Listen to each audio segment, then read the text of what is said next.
Good afternoon, ladies and gentlemen. On behalf of the International Military Student Office, in association with the Command and General Staff College, the Army University, and the CGSC Foundation, thank you for joining us today for our fifth and final presentation in the Know Your World Cultural Engagement Series for the class of 2025. First, a couple of administrative announcements. Please silence all electronic devices at this time.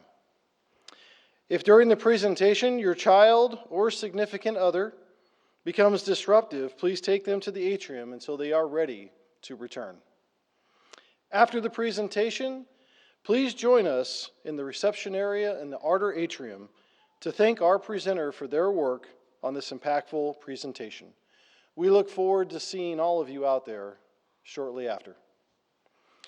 At this time, it is my honor and privilege to introduce to you our strategic partner from the Angolan Armed Forces, Lieutenant Colonel Aron Daniel.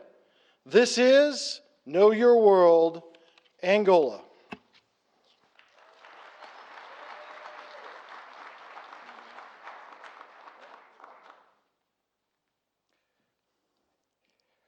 Ladies and gentlemen, before we begin, I want to thank God for the gift of life, my family for their unconditional support, and the government of the United States of America and the Republic of Angola for this opportunity to continue my professional military education. My life at Fort Leavenworth has been a continuous learning experience thanks to the support of the IMSD, my sponsors, Sam and TJ, Mike Brenton and Maria, Colton, and Anna. I also extend my greetings to the Fort Leavenworth Multicultural Gospel Services, my SGA, Professor Matthew Chambliss, my team 1 Alpha, and especially my student ambassador, Major Blake Richer. To my brothers and sisters in African community, and also to Miss Debbie Clark. I sincerely thank everyone who honored us with your presence at this cultural exchange session. Your participation confirms this event's significance and the role in promoting cultural understanding. Angola celebrates its 5th independence anniversary on November 11, 2025, under the motto, Preserving the Achievement Made, Building a Better Future. 50 years later, 27 in civil war, there is a mix of feelings that development is slow to arrive, especially for the younger generation who want the results now. However, one thing remains clear, our people's resilience and unity. We must acknowledge our achievement, learn from the past, and continue to building our nation daily with commitment and dedication. We cannot forget our values: unity, solidarity, hospitality, and a smile despite the difficulties. Ladies and gentlemen, welcome to the Republic of Angola.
Today, our agenda will cover 5 main topics: the history, geography, people and society, economy, and finally, we'll talk a little bit about the regional security.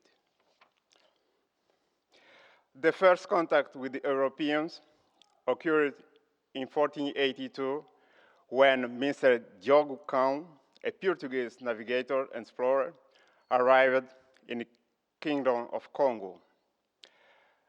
2 years later, he returned and was received by the Congo Kingdom, Angola, and Kuvu. At that time, diplomatic, commercial, and religious relations were initially established between the Kingdom of Congo and the Kingdom of Portugal. In 1575, Paulo Dias de Novas, attracted by the exploitation of silver mines in Cambambe, founded the city of São Paulo de Luanda. He would later become the first governor of Portuguese Angola. The foundation of Luanda, as we learn in this house, it was nothing more than an amphibious operation to set conditions on land, build combat power for the invasion and further colonization of Angola. Between 1884 and 1885, the Berlin Conference, promoted by the German Chancellor Otto von Bismarck, aimed the partition of African continent between Germany, Portugal, Spain, France, Belgium, and the United Kingdom. It was made to prevent conflict and to regulate the access to the African natural resources after the abolition of the slave trade in 1807. The Berlin Conference is the source of the current African borders.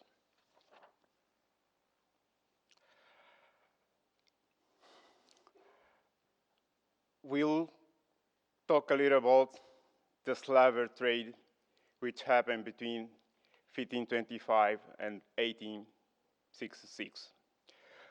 The slave trade was the darkest event in human history for the African people. Millions of young people were hunted, captured, and sold as merchandise.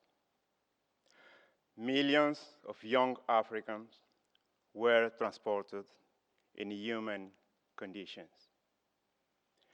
Many did not survive the Atlantic crossing. However, it also was during this slave trade period that the first 20 Angolans arrived in Virginia in 1619. They were captured in the Kingdom of Ndongo, and they spoke Kimbundu, one of our ethnic languages. After that, only 388,000 slaves were sent directly to America during the slave trade. The slave trade also was part of the triangular economic system. From the Europe, goods, including weapons, textile, and alcohol, were sent to Africa. From Africa, slaves went to sugar plantations in Brazil and the Caribbean. From America, tobacco, sugar, cocoa, and coffee were sent to Europe.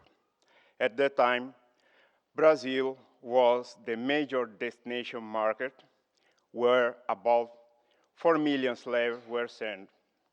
As a result, we share language, culture, music, and food as a legacy. In 2021, the Tucker family from Hampton, Virginia, embarked on a trip to Angola to discover their origins in the province of Malange, the former Ndongo Kingdom. The trip took them along the slave route from the interior of Angola to the port of embarkation in the Atlantic coast. As a former US President Joe Biden stated in December, historians believe people of Angola accounted for a significant number of all enslaved people shipped to America. Today, millions of African Americans have roots in Angola. Currently, there are 3 places associated with Angola in the United States of America. We have the Angola Village in New York, established in 1873. The new name was chosen because at that time, residents supported missionary efforts in the Portuguese colony of Angola in Africa. And then we have the seat of Angola in Indiana, which was founded in 1828 for the former residents of the Angola Village in New York. And finally, we have not a good reference, but it is a Louisiana State Penitentiary, which in 1901 became the Angola State Firm, and then a federal penitentiary. It formerly belonged to Sir Isaac Franklin. He was a planter, slave trader, and co-owner of the profitable slave trading firm Franklin and Armfield. The end of World War II, the foundation of the United Nations, the rise of movement based on people's self-determination principles, and the United States of America commitment to spreading democratic values around the world set conditions for colonized countries to claim their independence. In 1960s, the winds of independence arrived in the African continent. Fearing seeing its empire disintegrate, Portugal refused the independence of its colony, which led to the emergence of national liberation movements. The war for independence began in 1961 in Angola. 3 movements were founded. The MPLA, led by Dr. Antonio Agostinho Neto, the FNLA, led by Mr. Alden Robert, the gentleman in the middle, and the UNITA, led by Dr. Jonas Malheiro Savimbi. The Cold War environment and the American containment strategy to prevent the spread of communism would determine the ideological alignment and sponsor for each liberation movement. On November 11, 1975, while the MPLA was preparing to declare the Angola's independence, its forces, supported by the Cuban Expeditionary Forces, defeated the FNLA forces, supported by Zaire army and mercenaries of various origins, in the Battle of Kifangondo, around 12 miles north of Luanda, the capital. In the south, UNITA, supported by the South African Defense Forces, was defeated at the Battle of Ebo in the province of Kwanza Sul. So Cuba's support at that time for the MPLA was crucial for our independence. It is important to note that Brazil was the first country to recognize the Angolan independence. After the independence, the war between UNITA and the government plunged the country into a civil war with the presence of foreign forces supported by the great powers. It became the bloodiest conflict of Cold War after the Korean and Vietnam War. On March 23, 1988, Angola was the theater of the Battle of Cuito-Carnaval, considered by historians as the largest engagement of the Angola conflict and the biggest conventional battle on the African continent since the World War II. March 23rd is the regional holiday to celebrate the Southern African liberation. In December this year, the three-part agreements of New York were signed between the Republic of Angola, the Republic of Cuba, and the Republic of South Africa for the end of the civil war in Angola. It's also aligned with the withdrawal of foreign troops, the Cuban Expeditionary Forces and the South African National Defense Forces from Angola, and the independence of Namibia. In 1991, the BICES peace accords were signed between UNITA and the Angola government. These accords provided the country's transition for the single system to multi-party democracy, the holding of election in 1992, and the foundation of the single army with the integration of UNITA guerrilla forces. In 2002, Dr. Jonas Malheiro Savimbi, the leader of UNITA, was killed in Nation, and the Luena Memorandum was signed in April 4, marking the end of the civil war in Angola. As we can see in this slide, the Angola government built the peace monument in Luena Musheko to celebrate the peace and honor the people we lost during the civil war. In 1989, the United Nations Angola verification mission was deployed by the United Nations to verify the withdrawal process of foreign troops in Angola. The UNAVEN 1 was followed by UNAVEN 2 and UNAVEN 3, and at the end of this process, the United Nations observation mission in Angola. Brazil, India, Zambia, and Bangladesh were the countries with the large contingent during these missions. So also during this process, Maitre Allione Blondebay from the Mali, former special representative for Secretary General and head of the mission, he died during our peace process.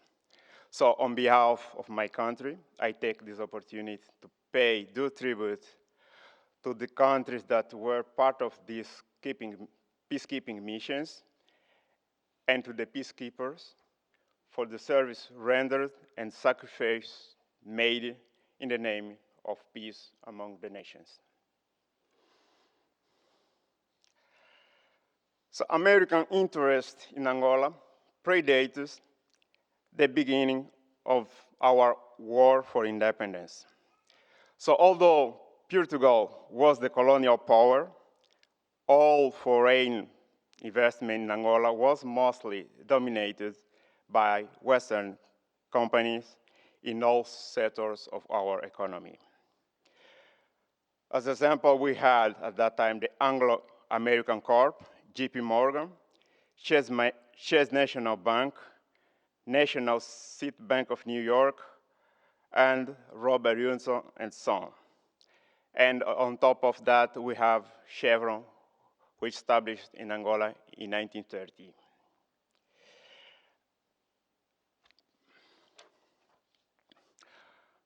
On January 3rd, in 1986, President Ronald Reagan received Mr. Jonas Savimbi in the White House. So it only show at that time the public support of the United States to the guerrilla rebel leader in Angola. Fortunately, in 1993, the United States of America and Angola established diplomatic relations. So in December 8, 1995, we had the official visit of the President of Angola at the United States of America, that at that time here were received by President Bill Clinton. Then we have USAID, what was the face of American presence in Angola after this period of bad relation with support to our civil war, and start to develop several projects in Angola, such as the program for malaria, HIV/AIDS. We also received support during COVID-19. They made investment in the Lobito corridor. We have opportunity to talk a little about the Lobito corridor. They also developed the program in malnutrition. They developed another project with the Africell, what is the telecommunications company. And they also made some investment in the Okavango Delta. We also talk about this. The first time when officially United States sent troops in Angola, it was in 2005, 10 years after the visit of President José Eduardo dos Santos to the United States, and these troops were part of the exercise Made Flag, which aimed to improve the Angola Armed Forces health services. In 2022, Africell started operations as the third private telecommunications company in Angola. This company also has presence in Gambia, Sierra Leone, DRC, and DRC. And it is also committed to develop the 5G infrastructure with the Lobito corridor. Finally, in June 2024, Angola and the United States of America signed the Military Cooperation Agreement, emphasizing regional security, security cooperation, peace operations, cybersecurity, maritime security, and capacity building. Why Africa still important for the United States? Let's see what General Langley, the African commander, say, and I quote: Africa's critical mineral and maritime shipping lines become more important to America's technological and energy independence every day.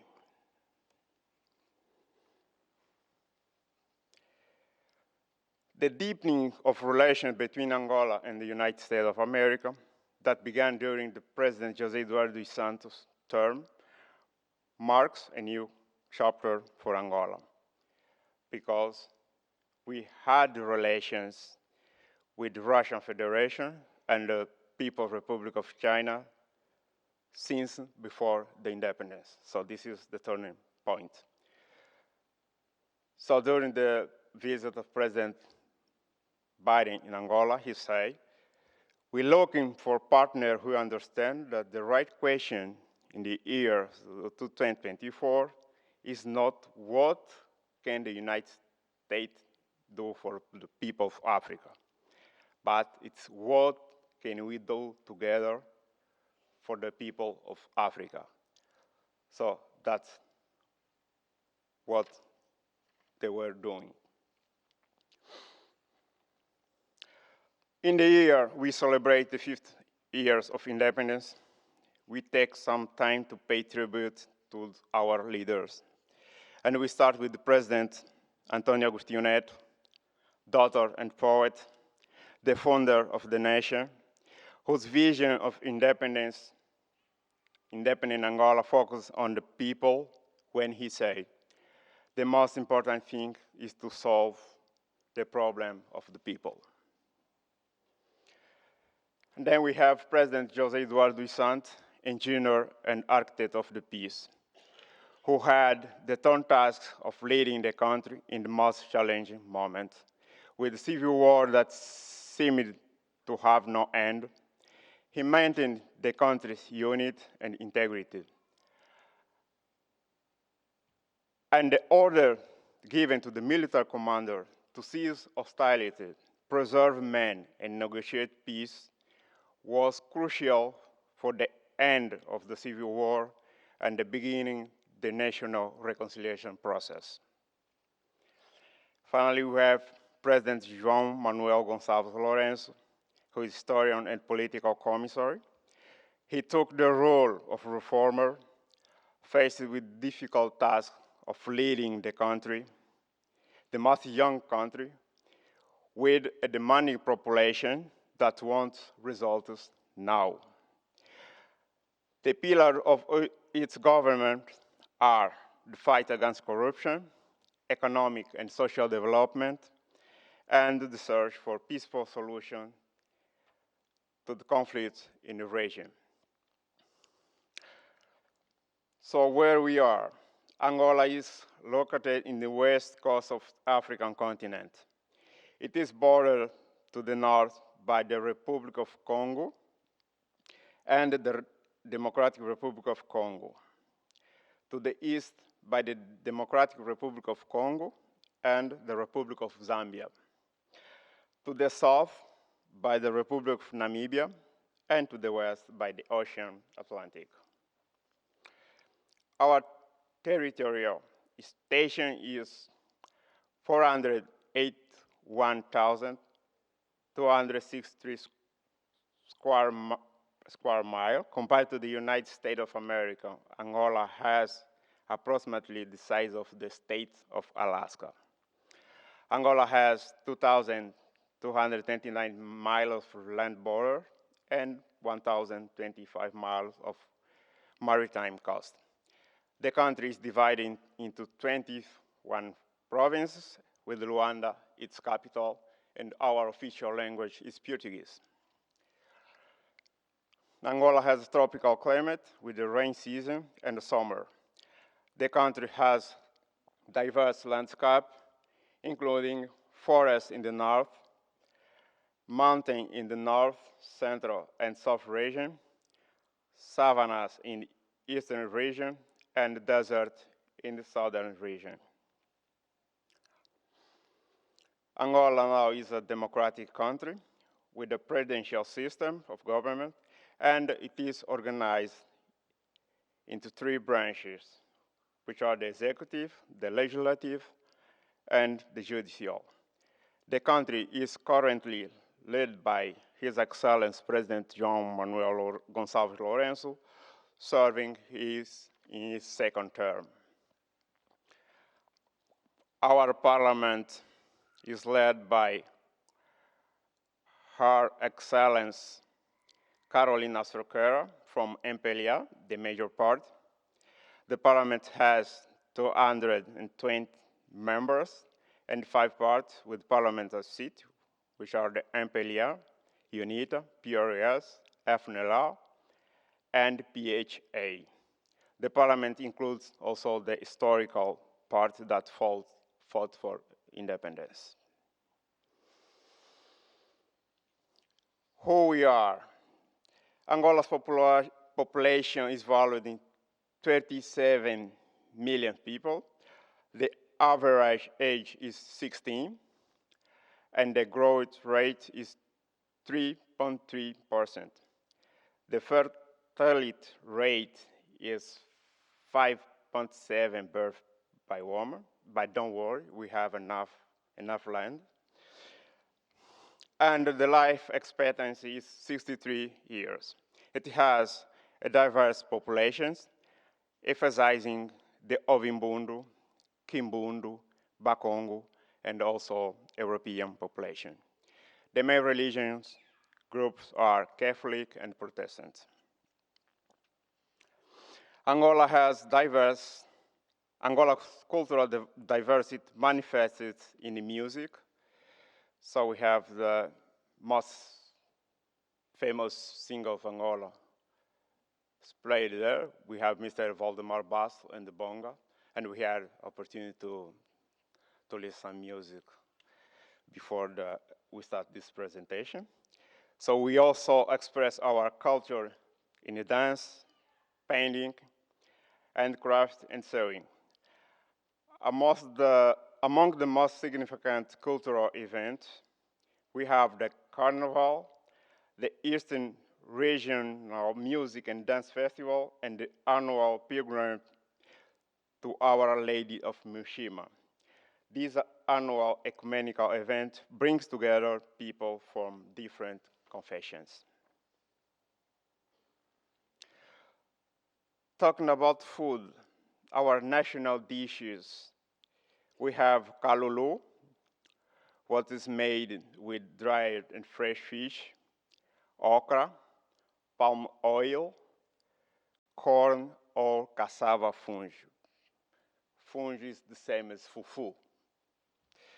And then we have mufete. It's made with grilled fish, palm oil beans, plantain banana, sweet potatoes, and onion sauce. And finally, we have fried plantain banana with the roasted peanut.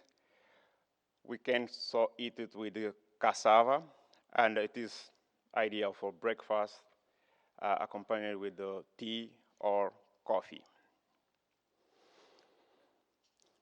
Our national drinks, we have Shela's natural water, which come from the island of Huila, and it is our official water brand. And then we have the most famous beer in the world. This is Cuca. Okay, you can find Cuca in Portugal. And at the end we have Capuca, what is made using artisanal methods. And unfortunately, I cannot share the formula because it is national secret.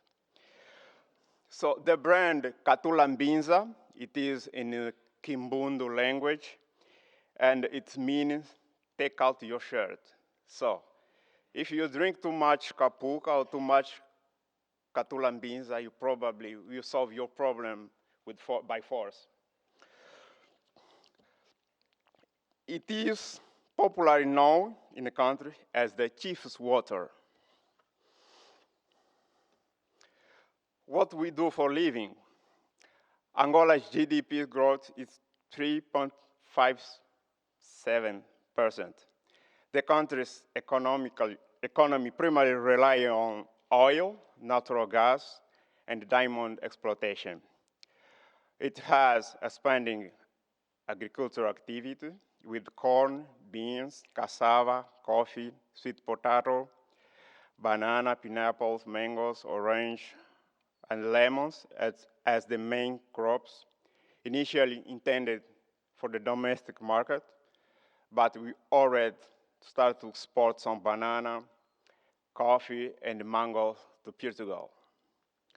The service industry is also growing, focusing on banking and insurance, hotels and tourism, other service provisions, and many opportunities to do business. Our main trading partners are China, India, the Netherlands, the UAE, France, and Portugal. The Lobito Railway was built between 1902 and 1929 under concession from Robert Williams, a British businessman, to connect the port of Lobito to the Shaba copper mine exploration region in Katanga, the border between the DRC and the Republic of Zambia. The Civil War destroyed the Lobito corridor, and in 1975, it ceased its operation.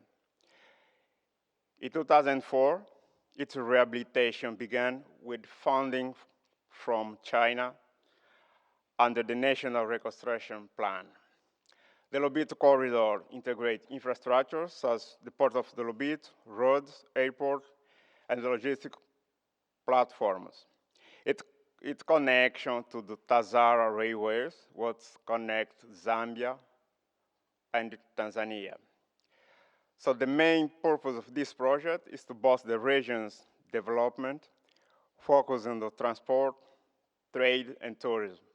It brings together the public and private interests of the United States of America, the European Union, the Democratic Republic of the Congo, the Republic of Zambia, the Republic of Tanzania, and finally, the host nation, the Republic of Angola. I think that it is time to take a break, so let's watch a video on how our brave soldiers protect our country.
The Angola Armed Forces comprise the Army, the National Air Force, and the Angola Navy.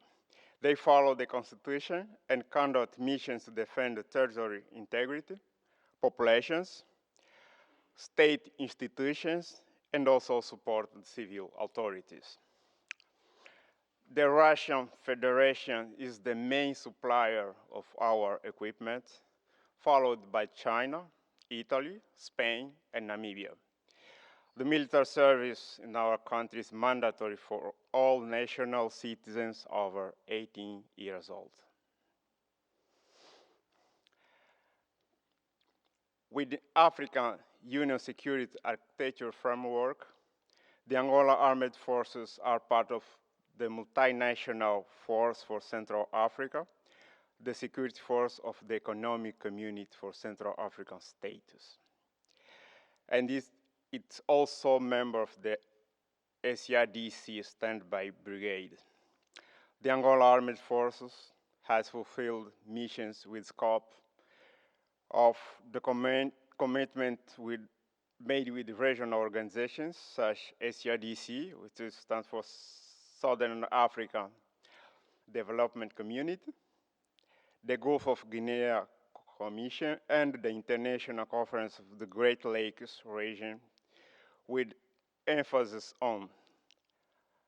From 2007 to 2018, Angola sent a company-sized unit military personnel to the Kingdom of Lesotho as part of SADC peacekeeping mission. In 2019, Angola sent a contingent of 100 personnel between health technicians and military personnel, along with humanitarian aid and search and search and rescue resources to Mozambique during the cyclone Idai. In 2021, Angola sent 20 military personnel and one aircraft to Mozambique as part of SADC mission to support the Republic of Mozambique's fight against terrorism in Cabo Delgado province. In 2023, Angola sent a battalion-sized unit to the DRC to support controlling the M22 rebel movement cantonment areas. Angola participates annually in exercise of Bangam Express to strengthen maritime security in the Gulf of Guinea. This is our contribution to the regional security, and we're still committed to sharing our experience, learning from the long civil war with our partners. Now, I think that it is time to transit for something more interesting as benefit of peace.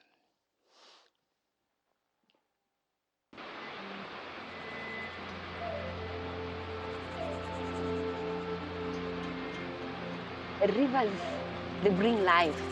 Without rivers, we don't have any life. The freedom of movement by wildlife and the rivers that cut across countries, they teach us that despite having individual countries, we are just one big community. Without coexistence, you basically be threatening the natural rhythm and harmony that you require for different species, for people, for biodiversity. Kaza, the world's largest terrestrial conservation area. Between thundering waterfalls running through wide stretches of savanna, marsh, and rustling forest woodlands lies the Kavango and Zambezi rivers. This 520,000 square kilometer mosaic of majestic wilderness is a safari connoisseur's dream destination. With the goal of achieving a more sustainable coexistence between people and wildlife, the great nations of Angola, Botswana, Namibia, Zambia, and Zimbabwe came together in 2011 to establish the Kavango Zambezi TFCA. Achieving coexistence in these complex landscapes we call TFCAs. You need coordination, collaboration, and understanding. By establishing conservation corridors between protected areas, Kaza is home to the largest contiguous transboundary elephant population in the world and provides critical habitat for other endangered lion and wild dog populations, as well as 600 species of birds. To assist in managing human-wildlife conflict and link protected areas within the TFCA, it is essential for all the countries involved to work together in harmony with nature and each other.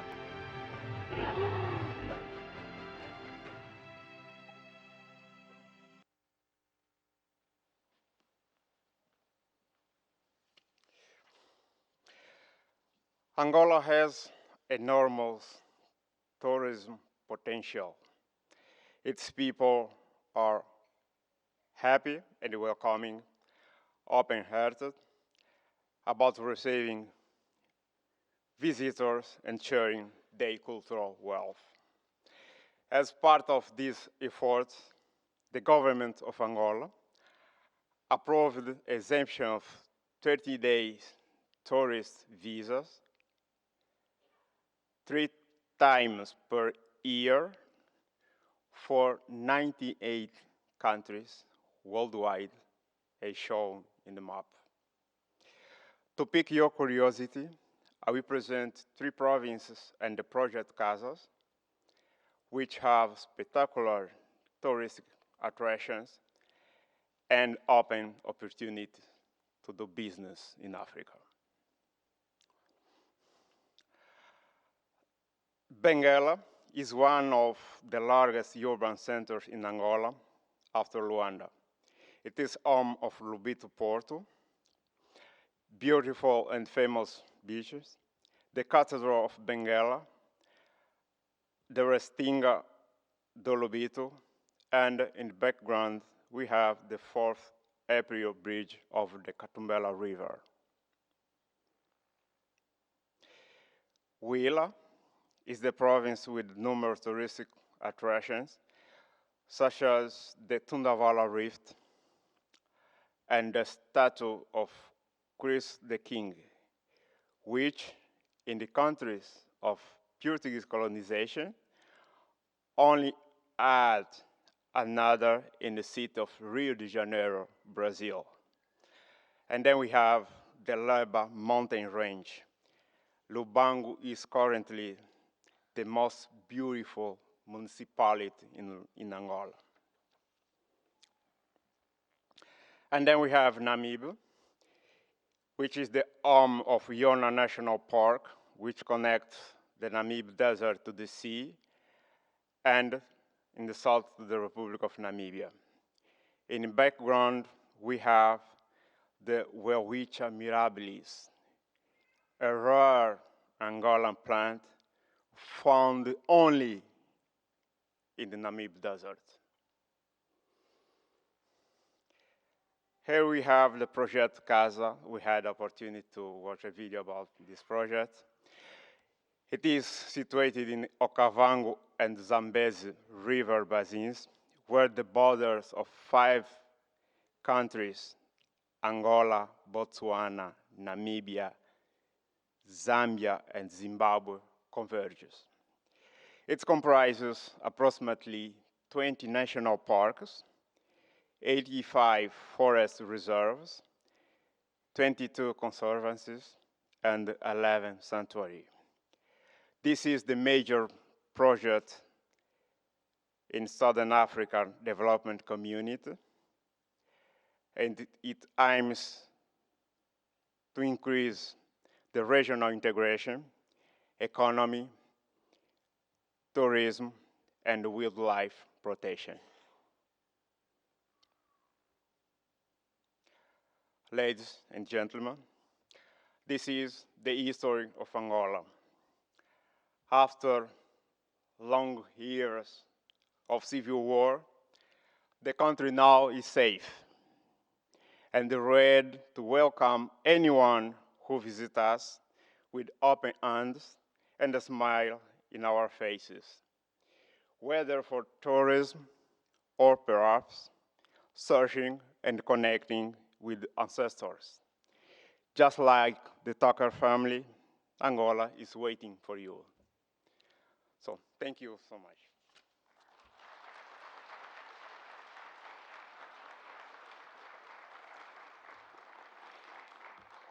Thank you very much, Lieutenant Colonel Daniel, for your amazing presentation.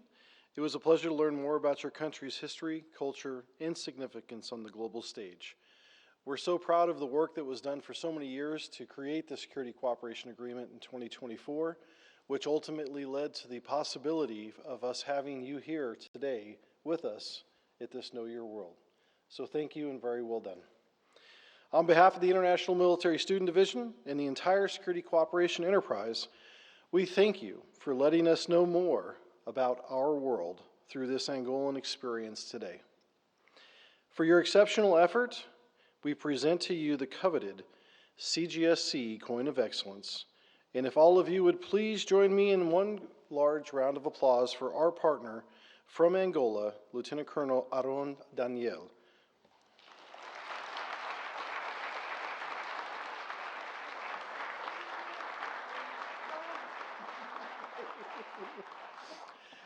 I just wanted to take a moment as well.